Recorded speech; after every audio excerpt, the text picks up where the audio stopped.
Buenas tardes. Tenemos ahora el gusto de desarrollar una nueva sesión de la semana de investigación. Mi nombre es Manuel Higuiñiz y soy docente de la Escuela de Educación. El tema no podía ser más sugerente y vigente. Esta mesa esta tarde es las investigaciones emergentes en el contexto actual, el profesorado y su labor. Evidentemente, un cambio social extraordinario que estamos viviendo no podía no afectar a la cultura. Los temas sanitarios se han convertido en temas de políticas públicas, de iniciativa de los actores, sobre todo el Estado. El conjunto de los medios de comunicación adquieren un significado especial. Toda la sociedad educa y deseduca frente a una emergencia de estas características inéditas en la historia, ¿no? Esta pandemia es la pandemia global. En ese marco, es obvio que la educación no puede sino intentar atender esta realidad nueva, sabiendo que es una realidad que, si bien cambió, nadie está seguro exactamente sus parámetros y sus direcciones. Estamos en una época de incertidumbre y hace bien la educación en transformarse ella misma para atender esa nueva realidad social, cultural, educativa. Hay una vieja frase que creo que se la atribuíamos a la universidad. La universidad no es una torre de marfil. La educación, en este caso de una universidad, no puede ser una torre de marfil. Está sujeta a los avatares de la cultura, del tiempo y de los problemas políticos y sociales. En ese marco, que como digo me parece fundamental, es que tendríamos tres presentaciones que voy a presentar en orden y en detalle. La primera es el síndrome de Burnout en docentes de la UGEL de Condesuyos, Arequipa, en la etapa de trabajo a distancia en el contexto del coronavirus, estudio de la salud mental de los docentes. Este trabajo se está desarrollando por Rafael Egúsquida, Loaiza, Luis Enrique Tineo Quispe y Esperanza Palomino Cruces. Esta última persona, Esperanza, es de psicología, lo cual ya nos muestra la interdisciplinariedad que requieren los tratamientos de los temas de la educación. Así que está claro, Rafael y Esperanza nos presentarán el trabajo. La segunda exposición es el estudio diagnóstico educativo de la red escolar de la selva sur oriente peruana, la red que se denomina RESOP, del Vicariato de Puerto Maldonado, donde la universidad ha trabajado mucho tiempo. Y el trabajo desarrollado por Enrique Tineo Quispe, Gloria Tuse Yaxahuanga y David Gabaldá, del IIPE. Y Enrique Tineo hará la presentación. Y la última exposición es el rol docente para el tránsito de la enseñanza superior remota de emergencia hacia el aprendizaje en línea, caso de la Universidad Antonio Ruz de Montoya en el marco del COVID-19, desarrollado por María Alejandra Torres Maldonado, Alier Ortiz Portocarrero y Ander Alonso Pastor, del grupo dentro de la escuela de investigación, aprendizaje e innovación educativa. La presentación se encargará a María Alejandra Torres. Hecha esta presentación, quisiera simplemente invitar ya a la primera exposición que, como señalé, estará a cargo de Rafael Egúsqueza y Esperanza Palomino. Adelante. Gracias. Bien, como decía Manuel, hemos hecho esta investigación que se diseñó en el mes de mayo, gracias también al apoyo de la UGEL Condesuyos, y vamos a dividir esta presentación en una introducción que estará a mi cargo, y luego Esperanza va a comentar algunos hallazgos ya encontrados en la investigación que está llegando a su fase final dentro de poco, ¿no? En general, la problemática vinculada a a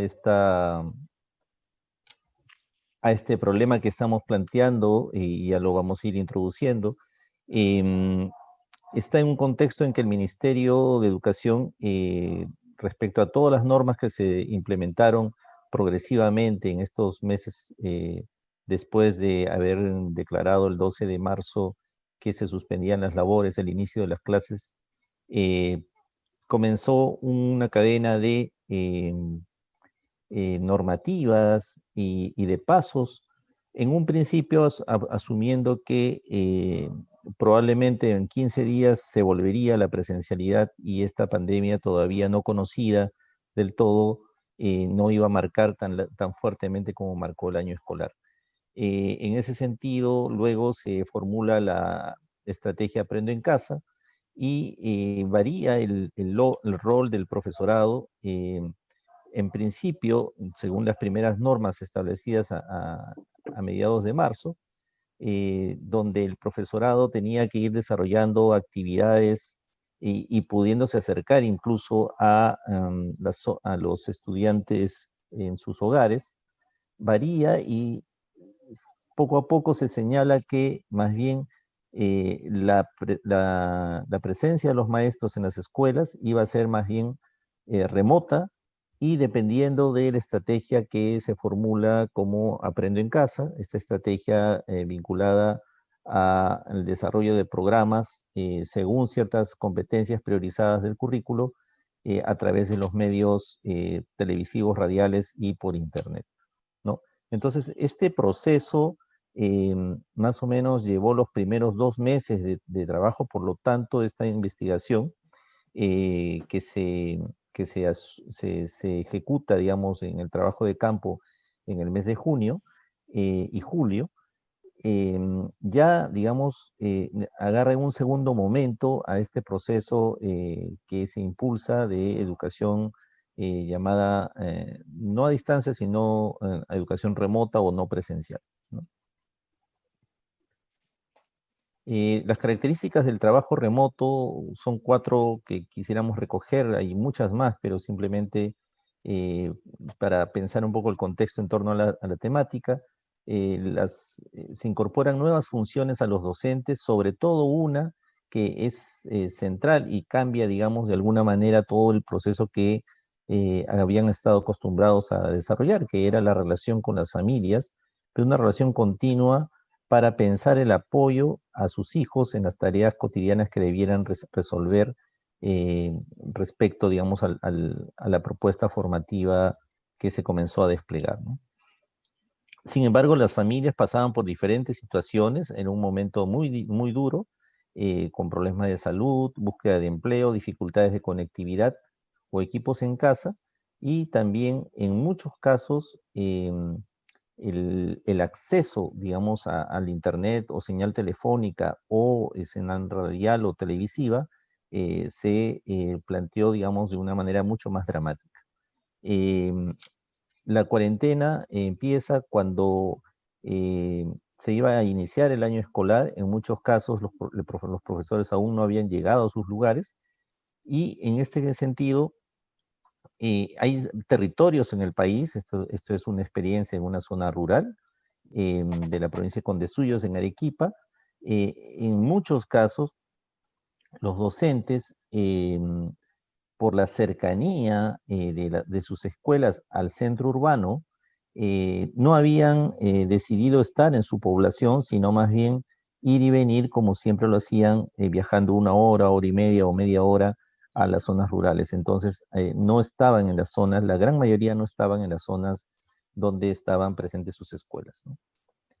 La investigación se centra en identificar los niveles de agotamiento emocional, despersonalización o insatisfacción de la realización personal que muestran los docentes en el contexto del trabajo a distancia y de la pandemia.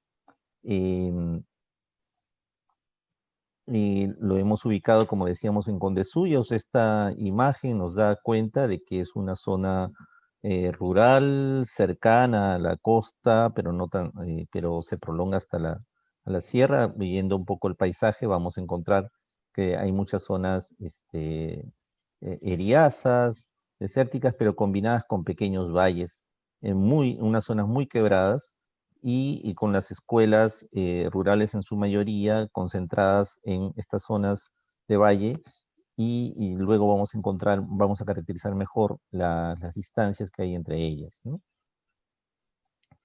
El burnout o agotamiento emocional, despersonalización e insatisfacción de la realización personal que muestran los docentes, es un síndrome resultante del estrés crónico en el trabajo que no fue gestionado con éxito, es decir, que creció el estrés, pero que no ha logrado, digamos, enfrentarse de la mejor manera. Por tanto, no podemos partir de la idea de que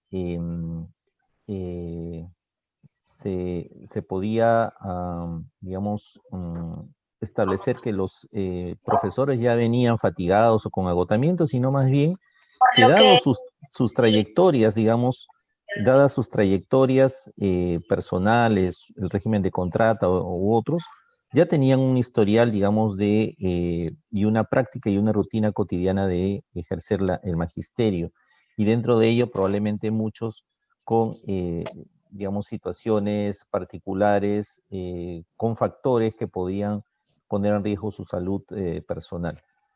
El síndrome está caracterizado porque las personas muestran un agotamiento emocional o una despersonalización, cosa que es mucho más dura, más difícil, y una baja realización personal respecto a su trabajo, ¿no? Es decir, no hay una satisfacción central.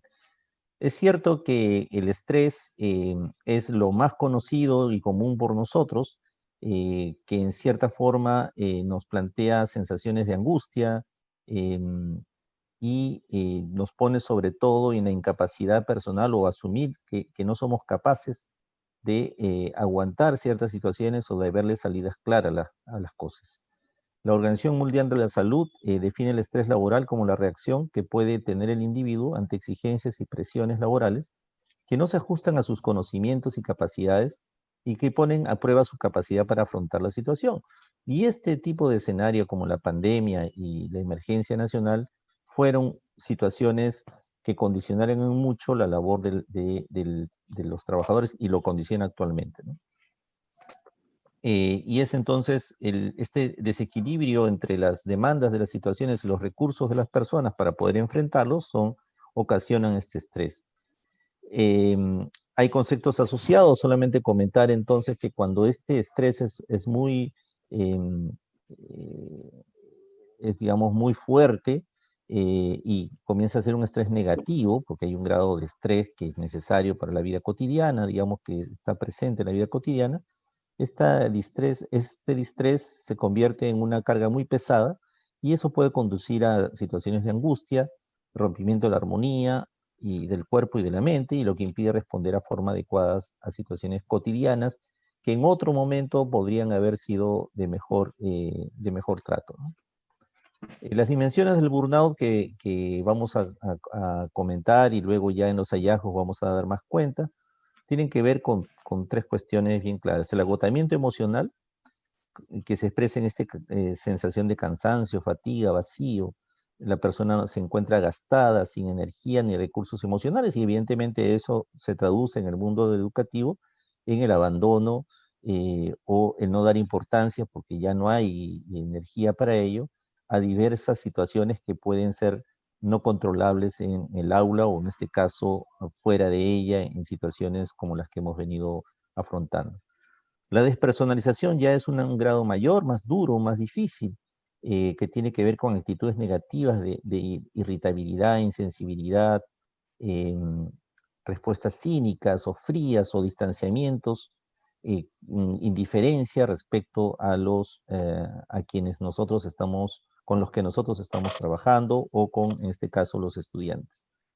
Y la baja realización personal o profesional se, se, se señala como una inadecuación personal y profesional que surge de una constante comprobación de que aquello que estamos haciendo, donde estamos trabajando, no nos satisface, no cumple con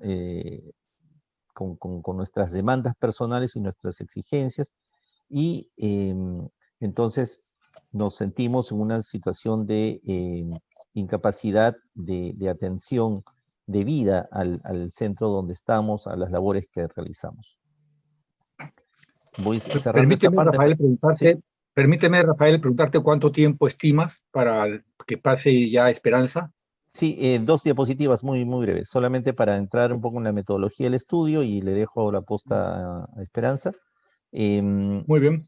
es un estudio que se hizo de tipo cuantitativo. Utilizamos unas encuestas que fueron hechas con formato electrónico. Ya veremos un poquito en la siguiente parte cómo se trabajó. Y la idea era justamente identificar los rasgos de salud mental en el marco del síndrome del burnout a través de estas tres categorías que hemos descrito, ¿no? Y por último, digamos, antes de dar pase a la muestra y hallazgos, solamente señalar lo siguiente, estamos hablando de que toda esta provincia de Condesuyos tiene unos 351 docentes distribuidos en diferentes escuelas, en unas cerca de 80 escuelas.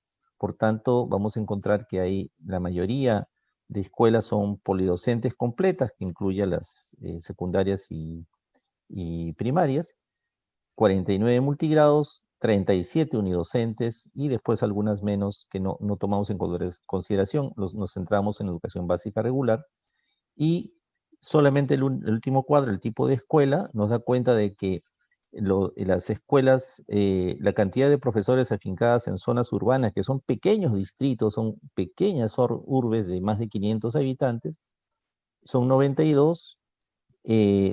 10 se encuentran en Rural 3, que son las escuelas más cercanas de los centros urbanos, 116 en las zonas que van de entre 30 minutos y 2 horas de distancia respecto al centro urbano, y 133 que son las escuelas que están a más de 2 horas del centro urbano, que son 3 o 4 en esta provincia. Entonces le doy pase a Esperanza para que continúe. Gracias, Rafael. Bueno, ahora en relación a la muestra y técnica, vemos que la población total es de 351 profesores, el nivel de confianza está al 95%, con un margen de error de 4.42%, y la muestra con la que se ha trabajado es de 206 profesores. Esta encuesta fue tomada este número de muestra, el inventario fue de burnout de Maslar, con 22 reactivos distribuidos en 3 variables, el cual ya se mencionó como el agotamiento emocional, la despersonalización e insatisfacción de realización personal. Siguiente. Ahora, en cuanto a los principales hallazgos, vemos en estos gráficos en relación al nivel del burnout en general. El 65% de profesores se ubican en la categoría del nivel bajo del burnout y, sin embargo, el 35% de docentes está en el nivel medio.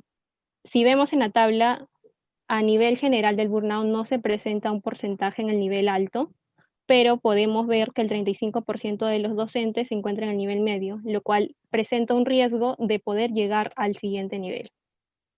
Y hay que tomarlo en cuenta, ¿no? Para eso. Ahora, en cuanto a los 3 componentes del síndrome del burnout, vemos el primero en cuanto al agotamiento emocional, y se ve que el 85.92% de docentes del total de la muestra encuentra en el nivel medio y bajo, los cuales indicarían, en cierta forma, una situación saludable de los docentes, aunque debemos tomar en cuenta que según la gráfica, el nivel medio presenta el 47.09% de los docentes en ese nivel de esta variable, ¿no?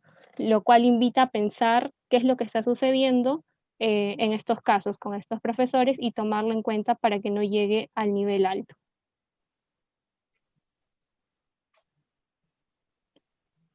Ahora, la variable agotamiento emocional en relación a la variable sexo de los profesores de educación pública del UGEL de Condestuyos.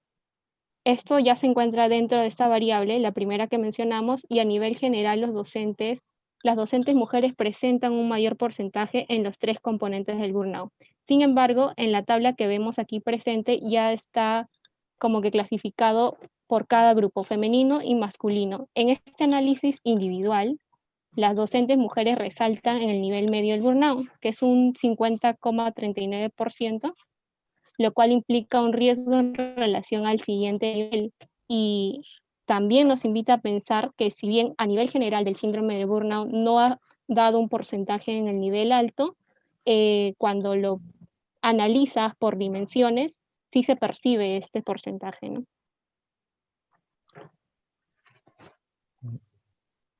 Cabe señalar que en este caso también hemos hipotetizado que podría estar también asociado a las tareas de la casa o del hogar o con los hijos que puedan estar de alguna manera vinculados con las mujeres. También es un punto importante para las futuras investigaciones. En cuanto a la variable del agotamiento emocional, ahora está relacionado a los grupos etarios, que son los grupos de edades por las que han sido clasificadas. Puedes regresar, Rafael, al anterior. Gracias. Vemos en la gráfica que ahí, a nivel general, el nivel alto del burnout se encuentra en los grupos etarios entre 20 y 25 años y el 26 y 30 años. Mientras que a nivel individual, según lo que vemos, el nivel alto y medio del burnout se concentra en el grupo etario de 31 a 40 años y 41 a 50 años. En este caso podemos ver que a menor edad de los docentes, mayor nivel de agotamiento emocional, y a mayor edad de los docentes, menor agotamiento emocional. Podría darnos cuenta, según algunas investigaciones, que también puede deberse a la experiencia o a estrategias de autocuidado que ellos podrían haber desarrollado. Siguiente. Y ahora, con respecto otra variable que resalta con el agotamiento emocional en relación al nivel educativo también de los docentes en cómo se desarrollan desde su labor. La mayoría de los docentes del burnout alto se concentra en la educación primaria y en segundo lugar está la educación secundaria. Esto a nivel global de esta variable.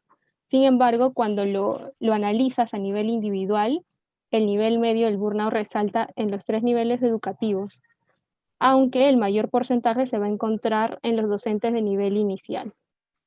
Y esto nos invita a pensar también a qué labores implica que desarrollen los docentes de cada nivel, qué implica para que haya este cansancio, esta irritabilidad también dentro de esta dimensión, ¿no?, del burnout. Siguiente. Ahora, con respecto al segundo componente del burnout, se encuentra la despersonalización. Según el cuadro, vemos que la mayoría de docentes se encuentran en un nivel bajo, que representa un 87% del total, mientras que el nivel medio se encuentra alrededor del 13%, lo cual nosotros consideramos un factor de riesgo porque eso no impide que más adelante se pueda llegar al nivel alto de desarrollar este componente del burnout en general, ¿no? Y de alguna forma también influye, ¿no?, que más adelante también puedan haber indicios de porcentajes en el nivel alto del síndrome de burnout en general también. Ahora, en cuanto al diagnóstico de los docentes en relación a la variable del burnout, insatisfacción de realización personal, vemos que la mayoría se encuentra también en el nivel bajo, ¿no?, el 79,61%, mientras que el medio es un 16,2%. Sin embargo, no debemos perderlo de vista, ese porcentaje en el nivel medio, tanto de este componente de realización, insatisfacción de realización personal, como el anterior de despersonalización, porque como vimos en los anteriores datos, algunos docentes trabajan en regiones que se encuentran rural 2, rural 1, y que se encuentran alejados de las ciudades. Entonces también hay que ver en que cada institución hay un número de docentes que también manejan a más cantidad de alumnos, ¿no? Ahora, finalmente, para ver algunos comentarios en torno a lo que vamos encontrando en esta investigación, porque todavía no se ha finalizado, es que una mayor representatividad de los docentes resaltan en el nivel medio del primer componente del burnout, es decir, el de agotamiento emocional. Y esto porque puede estar relacionado a la empatía, a la relación afectiva que implica, ¿no?, los docentes con los alumnos, con los padres ahora también, la comunicación y actitudes de los docentes que también puedan tener con los alumnos, ¿no? Y su entorno laboral. Este cansancio puede estar ya más a nivel de experiencia interna que, que lo pueda estar mostrando, digamos, de otra forma, ¿no? Ahora, la variable de despersonalización, al igual que el de insatisfacción, como mencionamos, si bien es cierto, presenta un porcentaje menor en el nivel medio, si vemos la cantidad de docentes que se encuentran en Rural 1, Rural 2 y Rural 3, podemos tener en cuenta que eso implicaría un riesgo, porque en una institución pueden haber pocos docentes y trabajando con varios alumnos. Entonces, hay que tenerlo en cuenta y resaltar también que hay un trabajo por hacer a nivel de la salud mental de los profesores y de la experiencia también interna a nivel emocional, afectivo y conductual, ¿no? Eso sería todo. Gracias.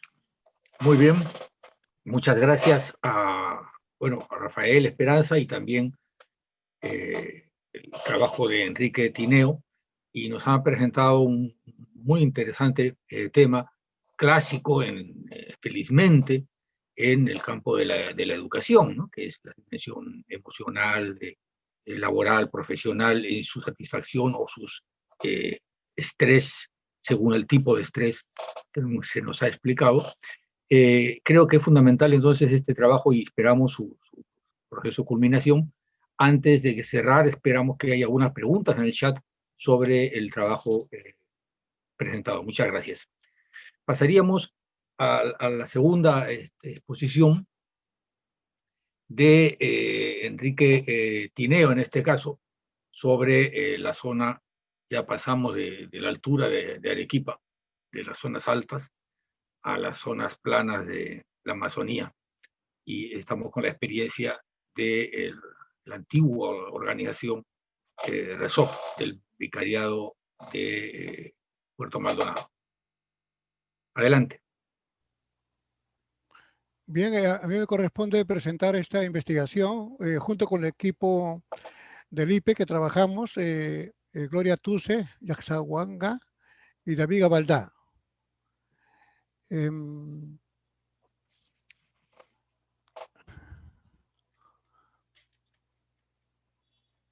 la investigación se trabajó en la red educativa del suroriente peruano. Y en el mapa se puede ver, está Ucayali, Cusco, Madre de Dios, y este círculo corresponde las escuelas que estén en la gestión de esta red que se llama RESOP, que pertenece al Vicariato de Puerto Maldonado. Son escuelas de lenguas nativas amazónicas originarias, y son 12 lenguas que se hablan en estas escuelas, son rurales amazónicos, y un gran porcentaje, que es el 50%, son machiguencas, que es una etnia que forma parte de la mayoría de las escuelas de esta red del RESOP. El contexto y la problemática, solamente recalcar, es una investigación de pueblos indígenas originarios. Se caracterizan por tener una conciencia colectiva. En el Perú hay 55 pueblos indígenas originarios, 51 son originarios de la Amazonía y 4 de los Andes. En este caso, todos, a excepción de una escuela, son amazónicas.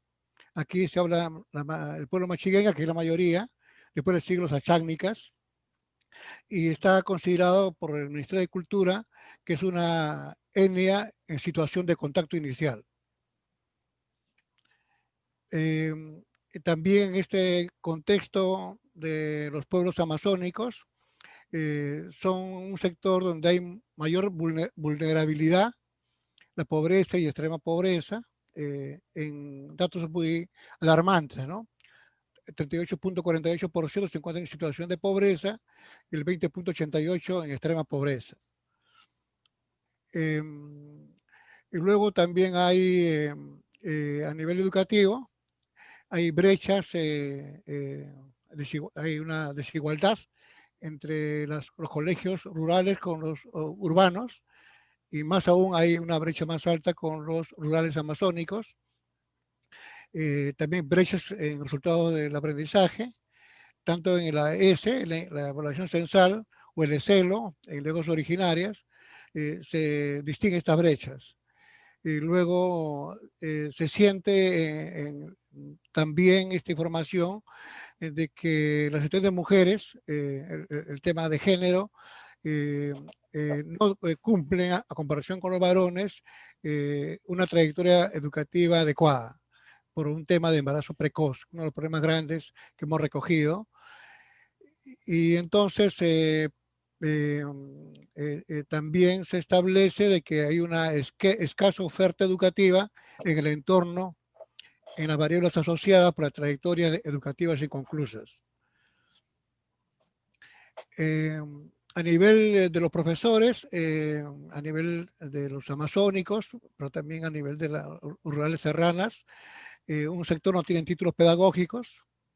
Otro sector de docentes importantes no dominan lenguas originarias de sus estudiantes, y hay una débil atención de las escuelas rurales amazónicas por parte de las dependencias públicas y autoridades locales, municipios, gobiernos regionales, UGELES y otros, ¿no?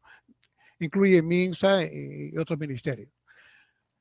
Bien, entonces el problema encomendado por el vicariato hacia el IPE fue cuáles son las características educativas relevantes de las escuelas de las comunidades originarias amazónicas gestionadas por la RESOP, o sea, por las 81 escuelas que están distribuidos en 3 regiones. Está el río Urubamba, Alto y Bajo Urubamba, está ahí en la provincia de Atalaya, está en las provincias de Manu, Tambopata y en la provincia de la Convención, en este caso de Cusco. Entonces, hemos adoptado el marco de estudio de brechas porque esta investigación, que es el diagnóstico, serviría para trabajar un plan de fortalecimiento estratégico de 8 años para la misma institución de esta red que está a cargo del vicariato. El marco conceptual también forma parte para poder reflexionar los hallazgos, el territorio como un tejido complejo de espacios, lugares y tiempos específicos, construcción integral dialéctica compleja, multidimensional, pluridimensional. El enfoque territorial a veces se acepta líricamente, pero cuando se gestiona no se le da coherencia. Cuando se gestiona las UGELES, una dependencia de MINSA, no hay un aterrizaje de este enfoque territorial, que tiene que ver historia, cultura, política, no solamente geografía. Entonces hay una construcción integral de lo que es territorio, ¿no?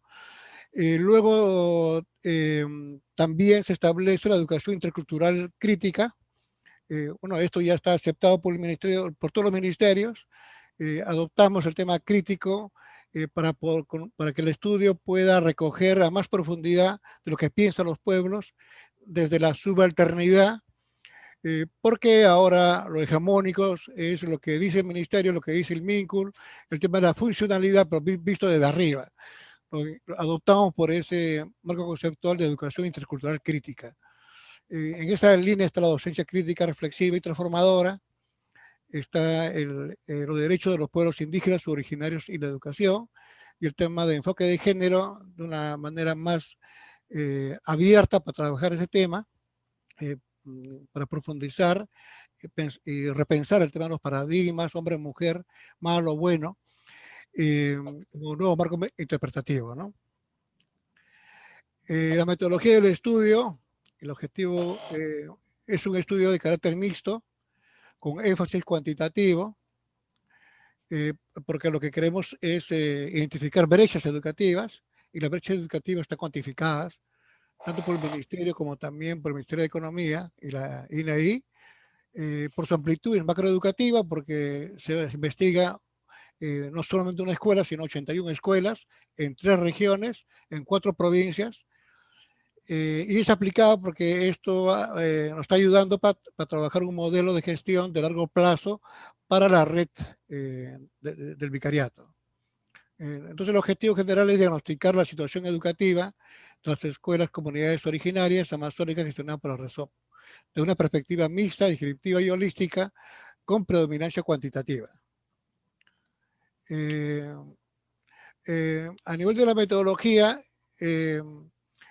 es caracterizar los logros de aprendizaje, los objetivos específicos, logros de aprendizajes, condiciones adecuadas de la infraestructura, el perfil profesional de los docentes de la escuela de la RESOP, los matriculados, todo el tema de trayectoria, deserción, abandono, de estudio de los alumnos, un estudio sobre trayectoria en estos distritos, en estas provincias donde está la área de intervención de la RESOP, y también hacer una evaluación, un estudio sobre fortaleza y debilidad del equipo de gestión, porque ese equipo es lo que va a gestionar un plan estratégico de aquí a 8 años. Pero estamos en este campo de diagnóstico, ¿no? La metodología de estudio, bueno, hay 336 profesores que trabajan en 81 escuelas, hay 4.391 estudiantes, padres de familias, dirigentes de las comunidades nativas. Bueno, para el estudio de brecha de aprendizaje hemos tenido que bajar información de resultados censales que tiene la INAI, el Ministerio de Economía y también el Ministerio de Educación, para poder identificar brechas y tendencias a nivel de infraestructura y también a nivel de logro de aprendizaje. Bueno, esta es la ficha técnica que utilizamos para deducir la muestra a los profesores para trabajar el perfil profesional a 97% de nivel de confianza y un margen de error 2,5%. Bueno, esta es la fórmula que utilizamos porque es la parte cuantitativa. Y la metodología trabajada en esta etapa de pandemia, planificamos una cosa en el mes de diciembre, enero, pero llegó la pandemia y la educación a distancia, el tema del bloqueo de los vuelos aéreos.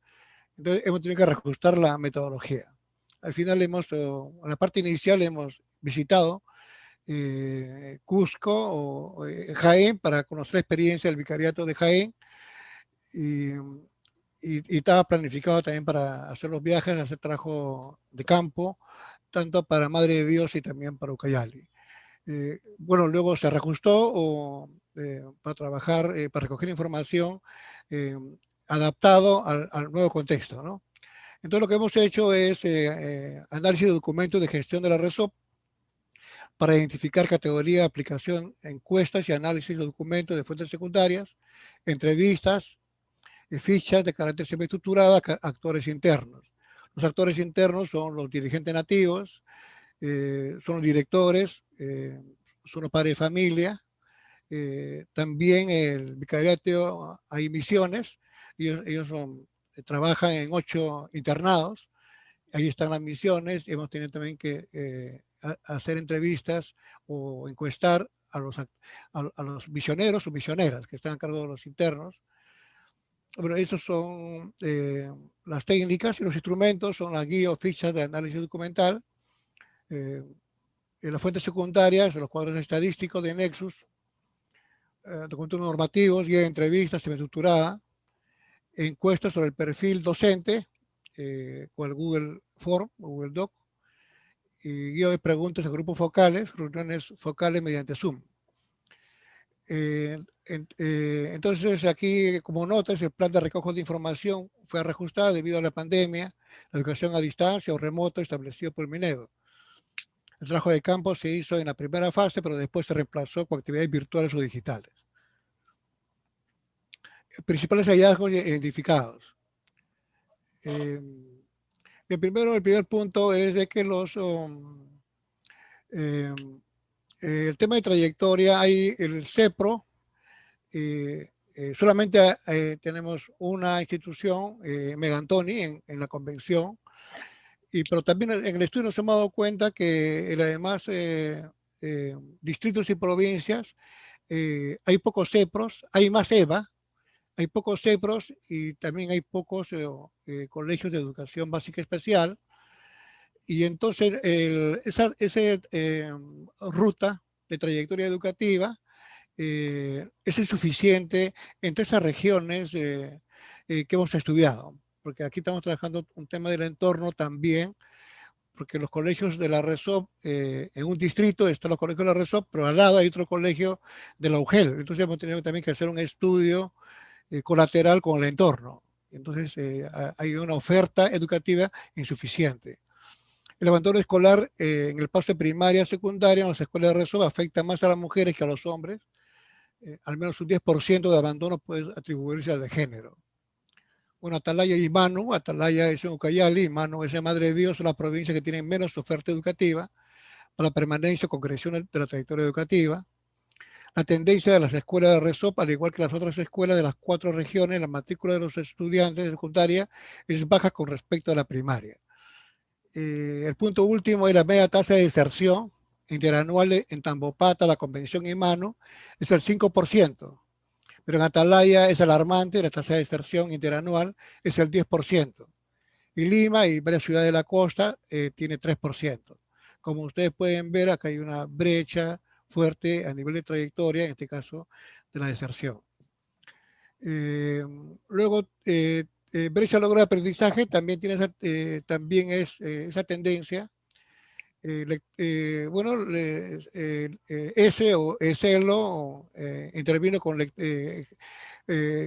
una evaluación de lectura, matemática y ciencia y tecnología a los estudiantes, y la brecha es de 92 a 98% con respecto al nivel satisfactorio. En otras palabras, ¿qué significa eso?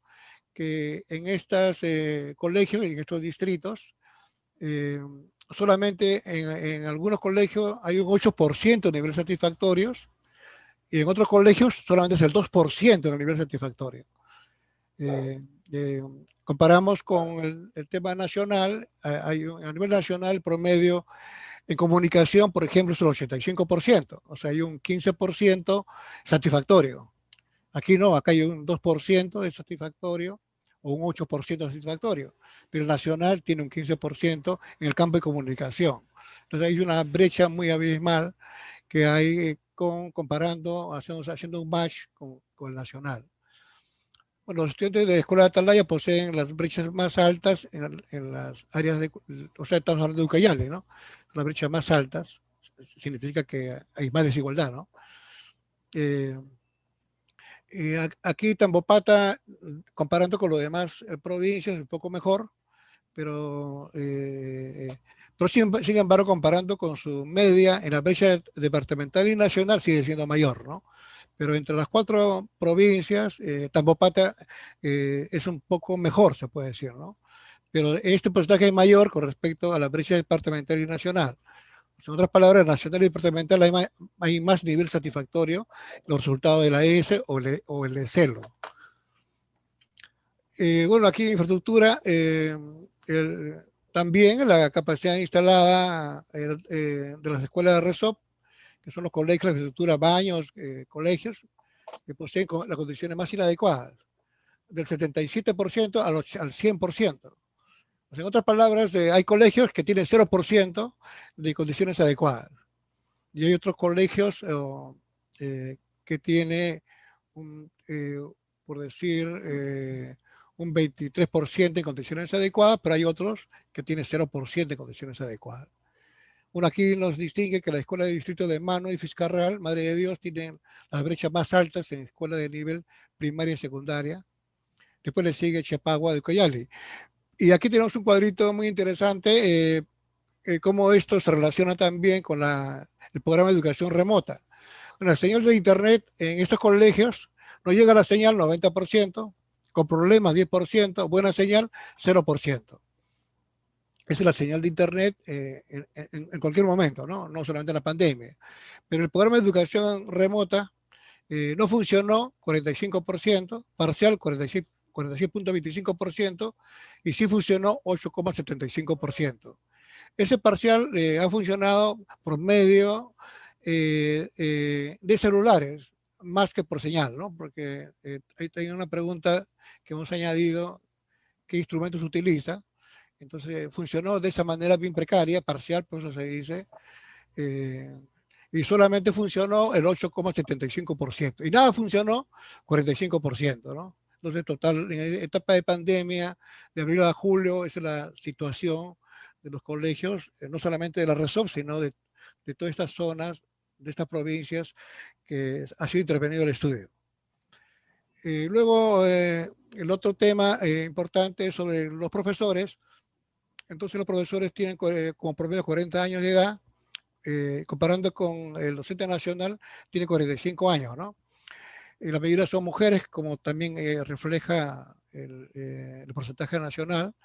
La mayoría de los docentes manifiestan que su domicilio con respecto al colegio está a una distancia de 30 minutos, pero un 23%, por decir cerca de un cuarto, 25%, está a más de 2 horas para llegar al colegio. Ese es, y uno de los donde está más concentrado es en la Convención, en Cusco, ¿no? Que es la selva de Cusco.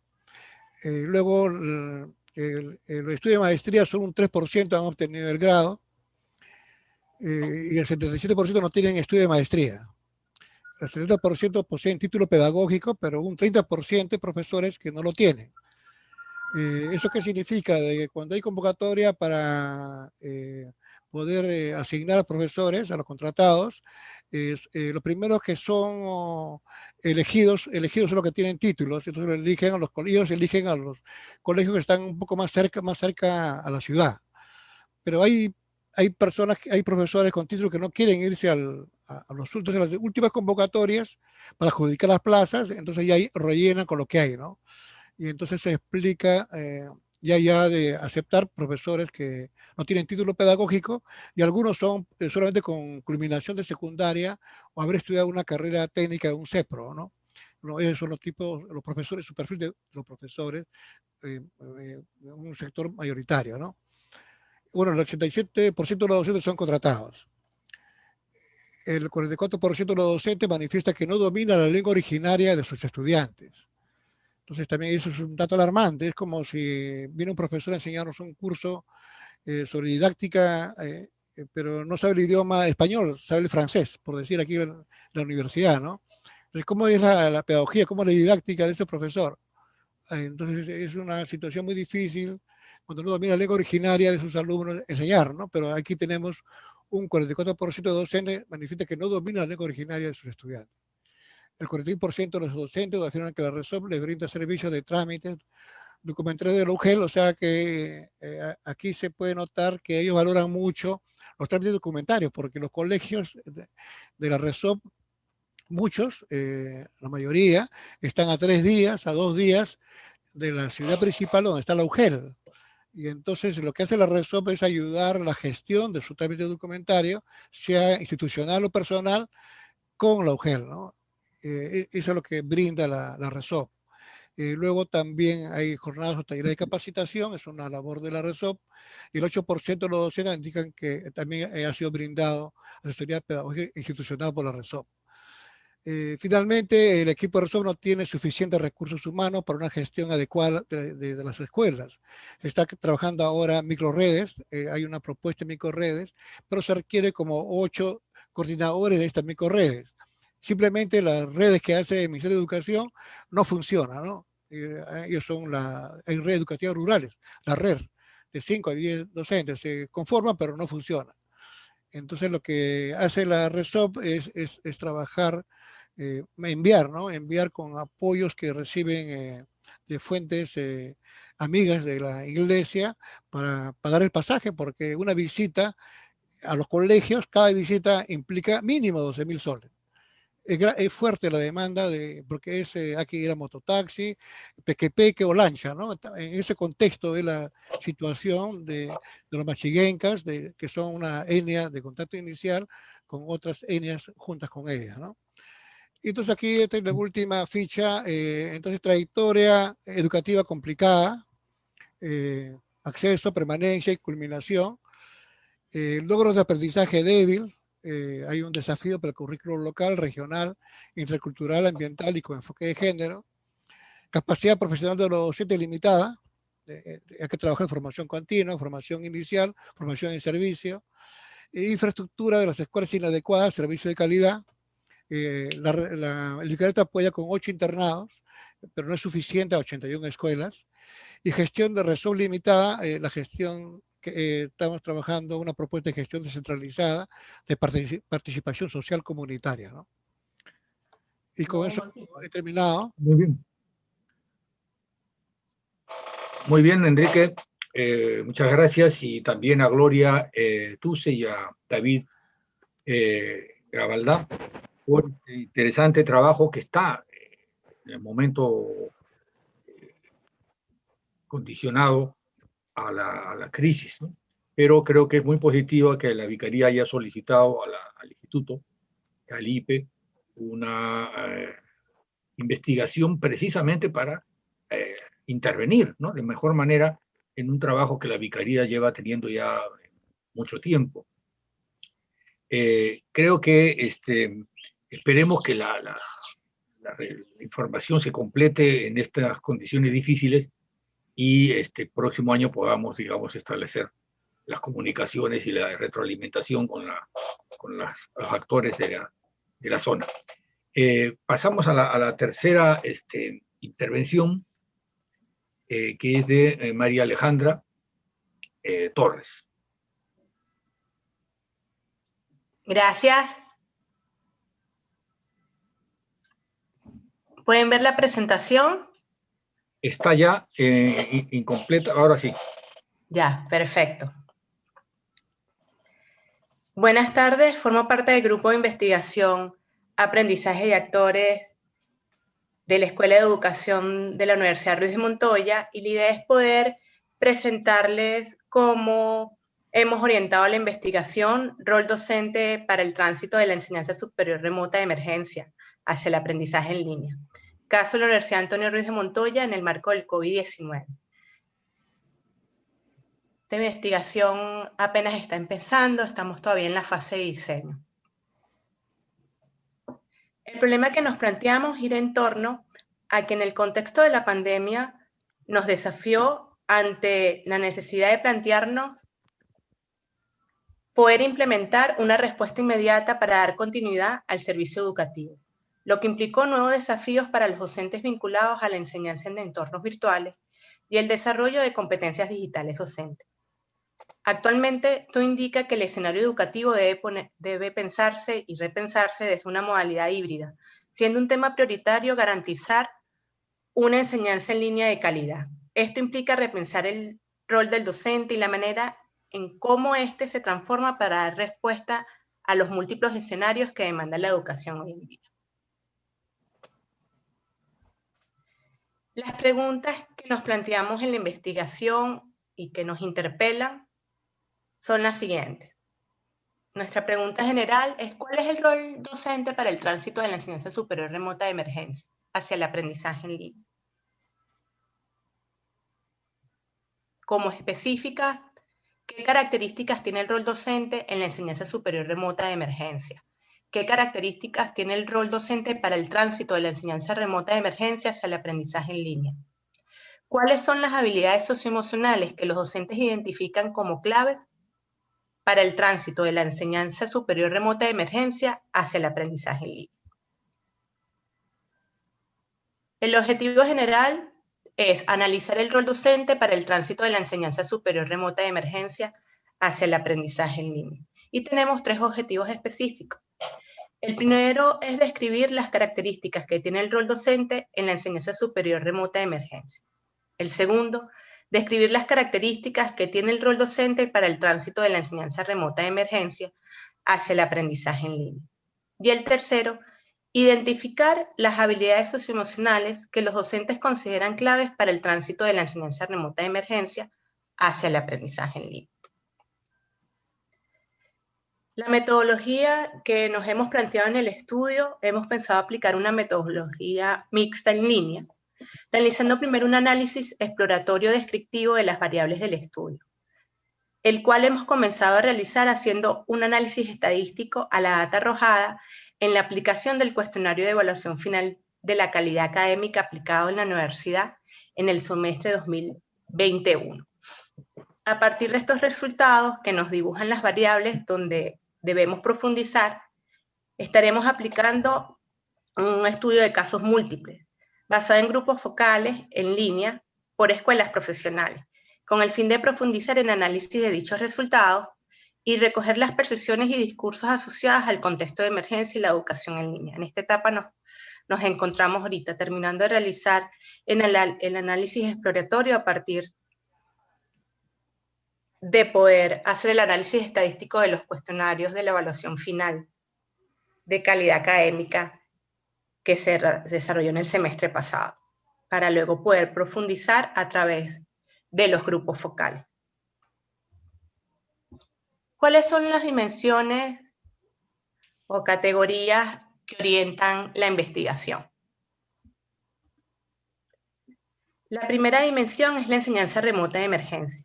La entendemos como una respuesta ágil y basada en estrategias flexibles que facilitan la actividad docente de forma remota, gracias al uso de las tecnologías de la información y la comunicación. Su objetivo es garantizar en la medida de lo posible el aprendizaje de todos los estudiantes en situaciones imprevistas y de carácter temporal. Es importante tener claro que su objetivo no consiste en recrear un ecosistema educativo robusto, sino más bien es proporcionar acceso temporal al aprendizaje y a los apoyos instructivos de una manera rápida y fácil de instalar durante una emergencia o crisis. De este modo, a través de esta modalidad, se ofrece una alternativa para que el proceso formativo no se interrumpa de manera abrupta y que esto implique, por ejemplo, perder el año escolar. Finalmente, lo que se trata es de dar una respuesta con los recursos que se tienen. Aquí no hay planificación previa, que sí caracteriza a la educación a distancia o virtual. Nuestra segunda categoría es el rol docente en el aprendizaje en línea. En esta dimensión asumimos que el docente en el entorno virtual desempeña múltiples roles y funciones, algunos de carácter pedagógico, de orientación y técnicos, que a su vez exigen una serie de competencias. Y ahí es donde entra nuestra tercera categoría, la competencia digital docente, entendiéndola como el uso creativo, crítico y responsable de las TICs para planificar la acción formativa, independientemente de la modalidad en la que se desarrolle, seleccionar y producir recursos educativos digitales, objetos virtuales, acompañar las acciones formativas y retroalimentarlas, y gestionar entornos virtuales de aprendizaje. Y nuestra cuarta categoría gira en torno a las habilidades socioemocionales, que han facilitado este tránsito en la enseñanza remota de emergencia del aprendizaje en línea, valorando la importancia que tienen para la construcción de unas relaciones fuertes y positivas entre docentes y estudiantes como elemento fundamental para lograr un compromiso por parte de los estudiantes. Asimismo, garantizando su desarrollo socioemocional y el crecimiento personal y profesional, tanto en unos como de otros. Hemos querido colocar nuestra matriz de consistencia para que se pueda observar la coherencia entre todos los elementos. Nuestro primer objetivo específico es describir el rol docente en la enseñanza superior remota, asociado a la categoría enseñanza remota de emergencia, con sus indicadores, características de la enseñanza remota de emergencia, alcance de la enseñanza remota de emergencia, limitaciones de la enseñanza remota de emergencia, estrategias de enseñanza y aprendizaje. El instrumento que vamos a estar utilizando es la guía para foco grupal, fuente, docentes de pregrado. Nuestro segundo objetivo específico, describir el rol docente para el tránsito de la enseñanza remota de emergencia hacia el aprendizaje en línea, asociada a la categoría características del rol docente en educación, cuyos indicadores son planificador, tutor y orientador, ejecutor, evaluador, investigador, profesional reflexivo. Tiene que ver con todos los roles y funciones que implica ser un docente en un entorno virtual de aprendizaje. El instrumento, estrategia de método, vamos a estar trabajando con el análisis de evaluaciones parciales y finales de la marcha de los cursos y la guía de focus group. Fuente, informes y docentes. de pregrado. Nuestro tercer objetivo específico es identificar las habilidades socioemocionales que los docentes consideran claves para el tránsito de la enseñanza remota de emergencia hacia el aprendizaje en línea. Disculpen, me quedó pendiente hablar de la tercera categoría, que es competencias para la enseñanza en línea, asociada al segundo objetivo, cuyos indicadores son: planifica la acción formativa, selecciona y produce recursos educativos digitales, acompaña las acciones formativas en entornos virtuales y gestiona. ¿Qué instrumento vamos a estar aplicando? Análisis de las evaluaciones parciales, guías de focus group. Y vamos a estar en nuestras fuentes, informes y docentes. Y ahora sí, nuestro último objetivo específico: identificar habilidades socioemocionales que los docentes consideran claves para el tránsito de la enseñanza remota de emergencia hacia el aprendizaje en línea. Va en relación con nuestra cuarta dimensión, que es habilidades socioemocionales, siendo los indicadores habilidades socioemocionales vinculadas al rol docente, habilidades socioemocionales indispensables en la enseñanza remota de emergencia. Instrumento, guía de focus group, tutores, docentes. ¿Cuáles resultados de la investigación visualizamos? Esta investigación permitirá sistematizar aprendizaje sobre la docencia en línea como respuesta a un contexto de emergencia y el tránsito hacia una docencia para el aprendizaje en línea de calidad, al que se debe aspirar como universidad. A partir de ello, se espera socializar los resultados con la comunidad universitaria con el fin de poder repensar nuestros roles y adecuar nuestras prácticas a las nuevas demandas, al tiempo que diseñemos al interno de la universidad un plan de formación que responda a estos nuevos escenarios. El producto final será un artículo para publicación en una revista indexada donde recojamos los principales resultados y conclusiones del estudio, el cual se entregará hacia mediados del 2021 y esperamos entonces estarles compartiendo el año que viene, en la semana de investigación, los resultados de la investigación. Muchas gracias. Bien, muchas gracias a María Alejandra, y tenemos tiempo para poder dialogar. Entiendo que tenemos tiempo hasta las 7, y pueden ustedes, los participantes, oyentes y videntes que estamos en esta reunión, plantearnos algunas de las interrogantes que ustedes tienen. Hay una primera que tengo, de las que puedo divisar. Me corrigen también si es que hay otras que no logro divisar en mi pantalla. Hay una consulta en el sentido de: se dice que el estrés es un problema de salud asociado sobre todo a la vida en las ciudades. Se ha visto en este contexto de pandemia, hay una mayor incidencia del estrés en las zonas rurales. Esto entonces es para la primera intervención, y había de la zona que es en zona alta de Arequipa, y que permite dialogar sobre este tema de la relación de movilidad, de vivencia urbana, rural, y esta asignación tradicional de que el mundo urbano es el que más estrés provoca. Bien, además está una nota que dice que llenando una breve encuesta posteriormente, que se le está alcanzando ya el link. Bien, entonces esta primera pregunta es sobre, para el primero de los informes. No sé si quiere responder, comentar ahora, o yo agrego algunas otras reflexiones.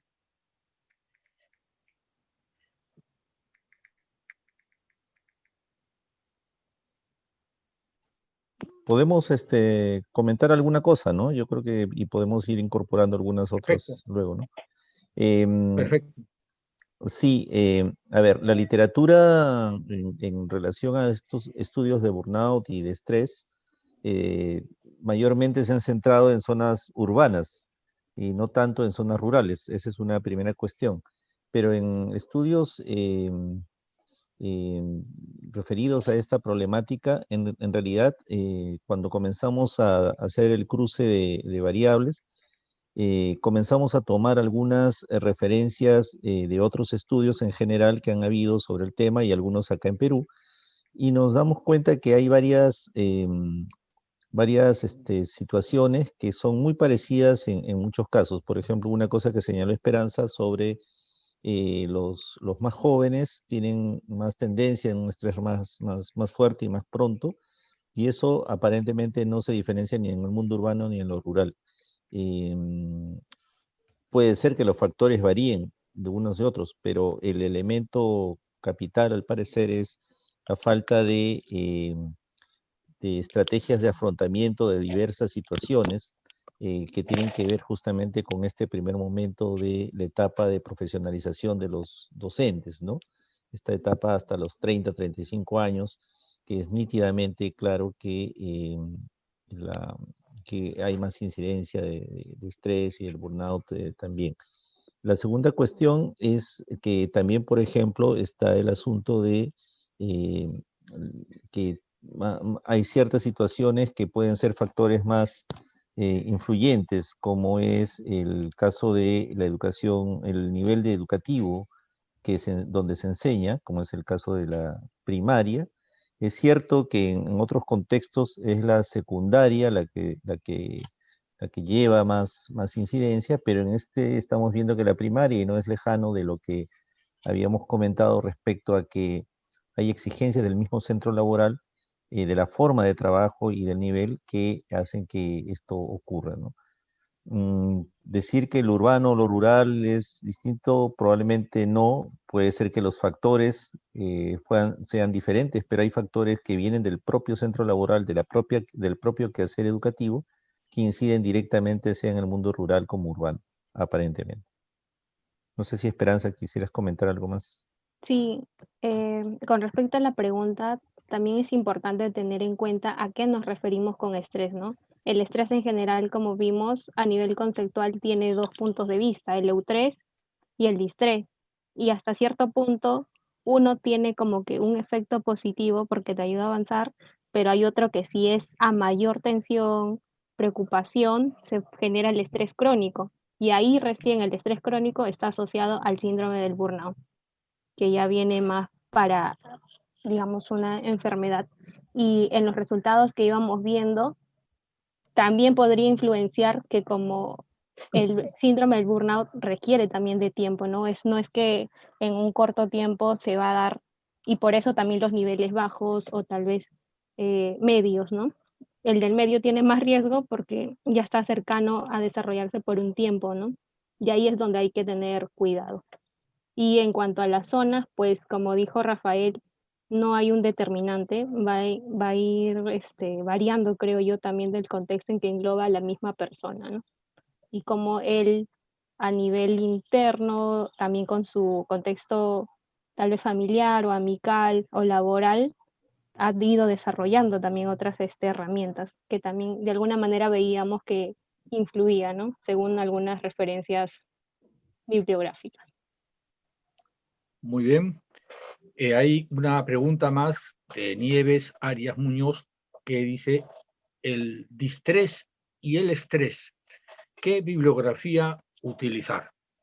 Y quisiera aprovechar también para yo incluir para los tres grupos de qué manera vislumbran la relación de esta experiencia investigativa con esa hipótesis muy temprana de UNESCO de que esta emergencia iba a ampliar las desigualdades. El caso dramático de los aprendizajes en Puerto Maldonado, en Madre de Dios, y también en la zona de Ucayali y de Cusco, es realmente grave. O sea, ahí no estamos hablando de una situación sino dramática, catastrófica, porque imaginemos todo lo que ha aumentado, siendo un medio limitado de evaluar la calidad, lo que ha significado los cambios en Tacna o Moquegua los últimos tiempos. Bueno, eso no se ha producido y la distancia ha aumentado en estas mediciones que, como digo, son discutibles de grado de calidad. Entonces, el tema de las desigualdades, ¿cómo es percibido por ustedes como preocupación en relación a lo que se está haciendo en el caso el ingreso de tablet, por ejemplo, ayudará a los docentes en su labor profesional para este riesgo que se ha mencionado como preocupación en el caso de de Bornuat, ¿no? En el caso específico de este grupo, entonces, yo en particular, además del tema de la desigualdad, le plantearía un poco si el proceso que está caminando hacia un fin del año y un inicio en mejores condiciones podría contener estos riesgos que están percibiendo en la investigación. En el segundo grupo es la pregunta sobre qué oferta está haciendo el Estado de docentes con lengua originaria de los pueblos, porque hay un tema ahí fundamental, ya se ha dicho las cifras, no voy a retomarla. Se espera algo que el ministerio esté con una política asertiva para enfrentar este tema de los docentes. En este segundo tema, en este primer grupo, además de los docentes con EIB, está el tema de, se puede vislumbrar que el otro año vamos a tener mayores indicadores de deserción, y eso vale también para el trabajo que ha presentado de Madre de Dios, ¿no? También para el caso de Madre de Dios. En el caso de el punto de las mediciones, sí, efectivamente, me estaba yo adelantando, es para el grupo de Puerto Maldonado. Y para el tercer grupo, yo tenía la siguiente preocupación: ¿qué tanto se ha aproximado a en esta aproximación a los cambios en la universidad, que me parece muy importante ver la casa, ¿no? Investigar la propia casa, porque somos una casa educadora, respecto a las adecuaciones de los currículums mismos, o sea, cómo los currículums están los profesores readecuándolos a los problemas de una educación en emergencia. Bien, como había una pregunta específicamente sobre el DIS-3 y el EU3 y la bibliografía, podemos comenzar con el primer grupo.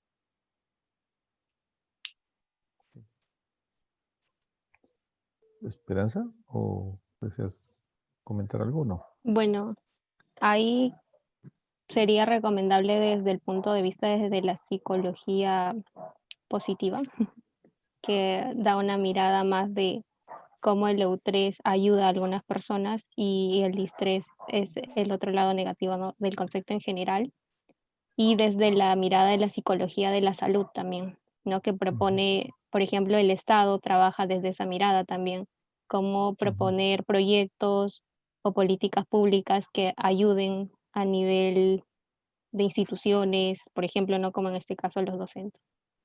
Podría buscarse desde esas ambas miradas. Sí. Muy Hay bien. que señalar. Sí, adelante.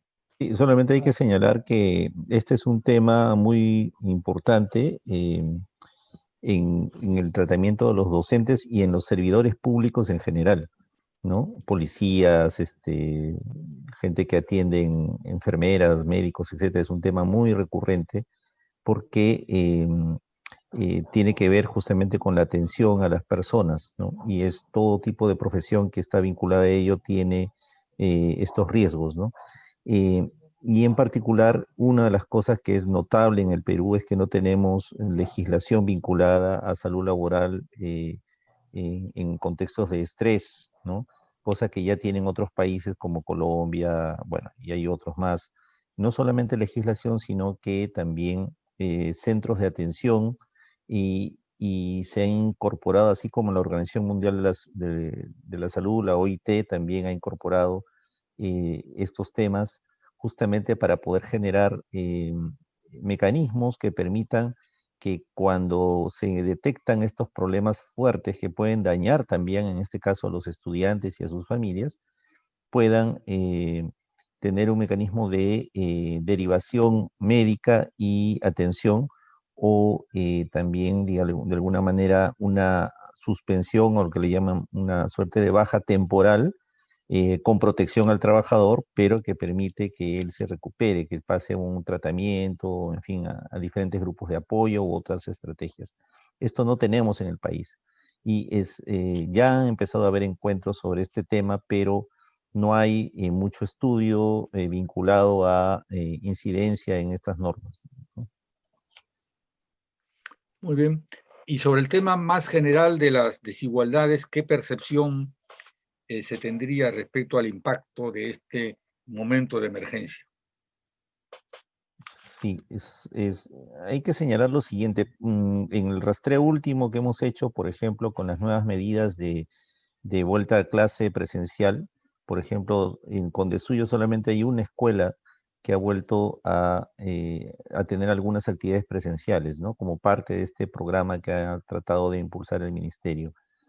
Hay que decir que una de las cosas que son más sensibles en esta situación que hemos notado es que la buena parte de los maestros que trabajan allí no viven en las zonas y dada el alto nivel de contratación del personal y la alta rotación de personal, es muy probable que más del 40% de profesores en estas zonas no haya conocido a sus alumnos, no conozca a sus alumnos ni los alumnos a ellos.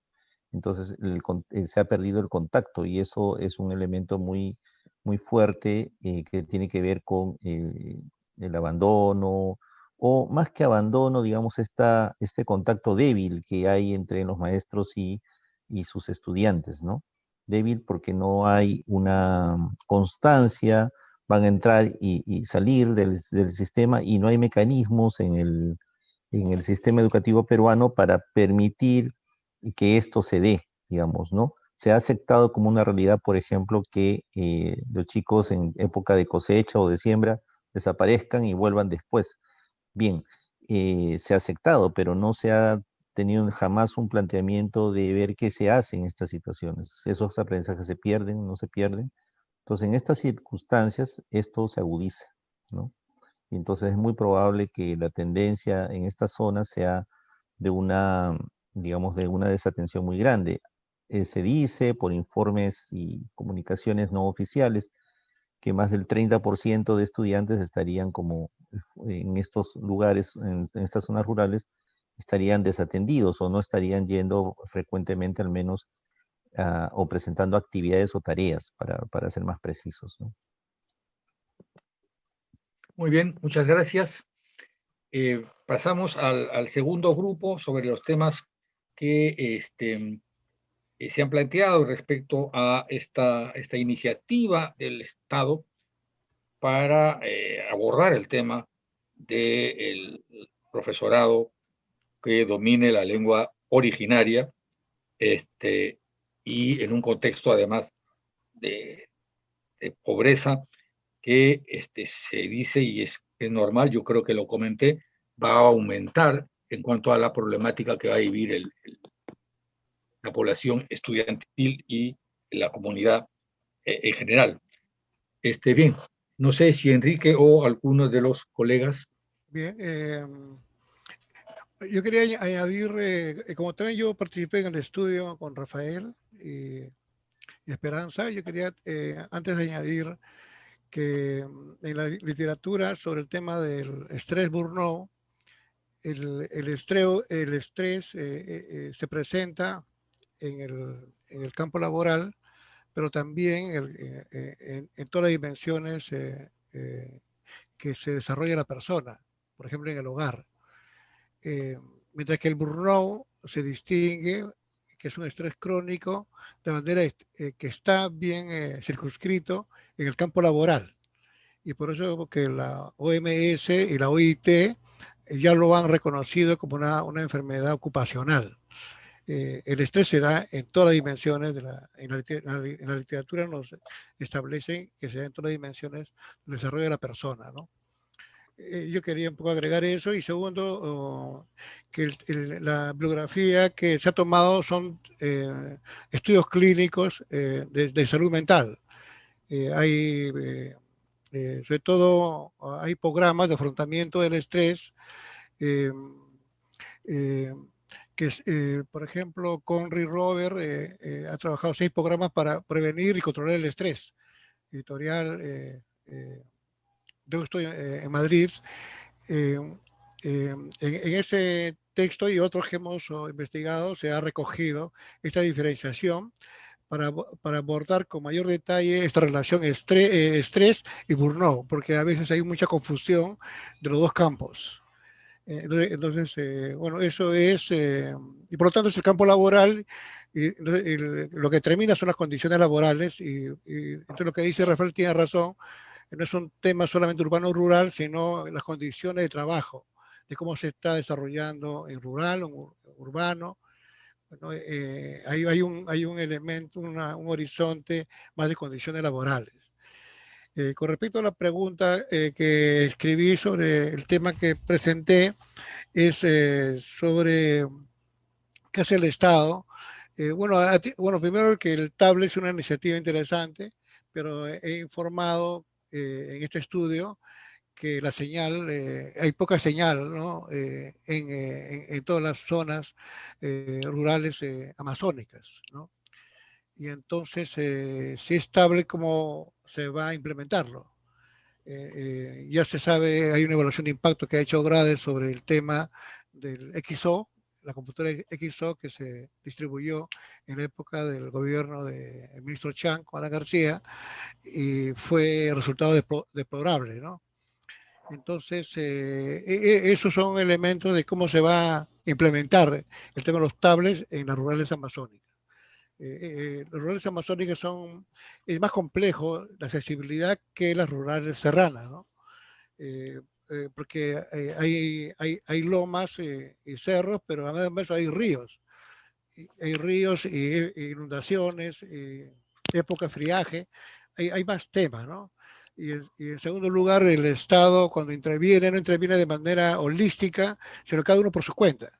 Entonces requiere tener un enfoque territorial, como por eso se planteó ese enfoque, y ese es parte de un trabajo que estamos haciendo, de un plan estratégico para ellos.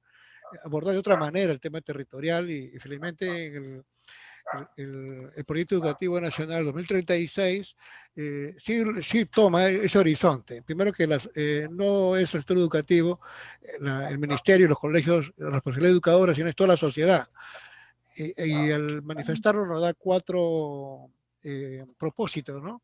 Que nos da elementos para trabajar el tema de la territorialidad, propiamente dicho, ¿no? Porque hasta ahora se utiliza esa palabra de manera formal. En la práctica, cada uno lo hace a su manera, ¿no? Y en segundo lugar, el Lijaivira también plantea, bueno, ya hay un avance de que se han clasificado los colegios A y B, y en la experiencia de la RESOP todos son A y B, pero cuando hemos hecho esta investigación hemos visto que los profesores tampoco no saben que está en un colegio A y B, ¿no? Porque como he manifestado, aquellos colegios alejados, a 3 días de la ciudad, pocos profesores con documentación, con formalidad y con formación quisieran ir, porque es como alejarse de la familia. Y van los profesores, entonces estamos haciendo una propuesta de ver incentivos para seleccionar y quedarnos con los mejores maestros. Y entonces, pero no es tan fácil hacerlo, ¿no? No es fácil viabilizarlo todo eso, ¿no? En realidad es una complejidad, una gestión en esas condiciones a nivel del sector educativo, ¿no? Bien, si hubiera alguna otra intervención por parte de María Alejandra o, en fin, Alier o Ender. Bien, a mí me gustaría, en el marco de la pregunta que hiciste, Manuel, cómo se están realizando las adecuaciones curriculares en los docentes en la universidad. Se ha hecho un esfuerzo durante el segundo semestre por realizar adecuaciones a nivel microcurricular a través de los sílabos.